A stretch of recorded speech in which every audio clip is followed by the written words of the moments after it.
News ગુજરાતમાં આપનું સ્વાગત છે। ન્યૂઝ રૂમ બુલેટિનથી લાઈવ સૌથી મોટા સમાચાર આપને આપી દઈએ કે હોસ્પિટલમાંથી એક આરોપી ફરાર થઈ ચૂક્યો છે। આપને જણાવી દઈએ કે વડોદરાની એક સયાજી હોસ્પિટલ છે તેની અંદરથી આરોપી ફરાર થયો છે। તમામ માહિતીઓ આપને આપી દઈએ છે કે જ્યારે શહેરની સયાજી હોસ્પિટલમાંથી ફરાર થયેલો કેદી જે હતો તે ઝડપાયો છે। વડોદરા ક્રાઇમ બ્રાન્ચે છાણી કેનાલ પાસેથી કેદીને ઝડપી પાડ્યો છે। તે પોલીસે ગણતરીના કલાકોમાં જ કેદી ગોવિંદ વહોણિયાને પકડી પાડ્યો છે। એસએસજી હોસ્પિટલમાંથી પોલીસને ધક્કો મારીને ફરાર થયો હતો।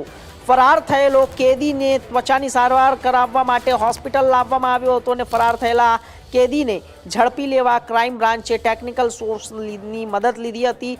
મોટા સમાચાર છે। આપને જણાવી દઈએ કે શહેરની સયાજી હોસ્પિટલમાંથી આરોપી ફરાર થયો હતો અને આ આરોપીને અત્યારે હાલ ગણતરીના કલાકોમાં જ પકડી લેવામાં આવ્યો છે અને આ સાથે જ જ્યારે સયાજી હોસ્પિટલમાંથી ફરાર થયેલા આરોપીને જ્યારે હવે ક્રાઇમ બ્રાન્ચે છાણી કેનાલ પાસેથી કેદીને ઝડપી પાડ્યો છે।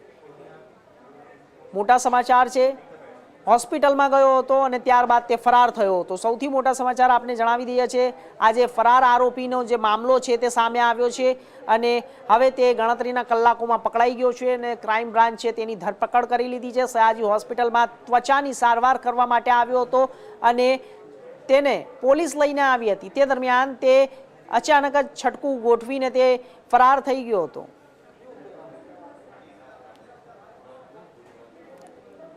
તો આ વિષય ઉપર વધુ માહિતી માટે અમારા સંવાદદાતા વડોદરાથી જોડાઈ ગયા છે હિમાંશુ જોશી। હિમાંશુ, શું છે અત્યારે હાલ જાણકારી સામે આવી રહી છે કારણ કે ત્યાં આરોપી ફરાર થઈ ગયો હતો અને શું મતલબ એવી રહી કે તેની અંદરથી તે ભાગી ગયો?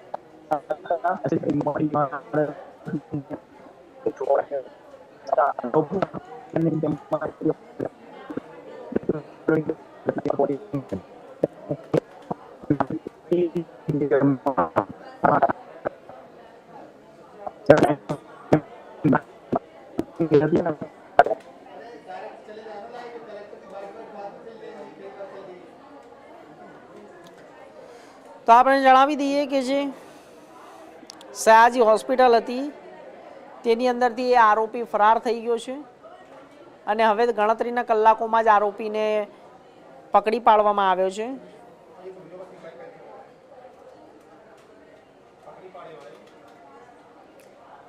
તો સૌથી મોટા સમાચાર છે।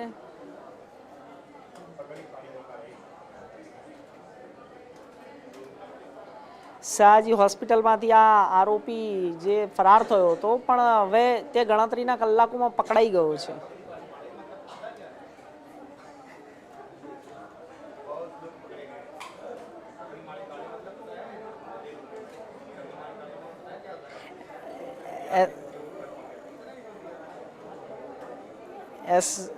એસએસજી હોસ્પિટલમાંથી પોલીસને ધક્કો મારીને ફરાર થયો હતો અને આ સાથે જ ફરાર થયેલો કેદી જે છે તે ત્વચાની સારવાર કરવા માટે હોસ્પિટલ આવ્યો હતો અને ફરાર થયેલા કેદીને ઝડપી લેવામાં આવ્યો છે અને આ સાથે જ જ્યારે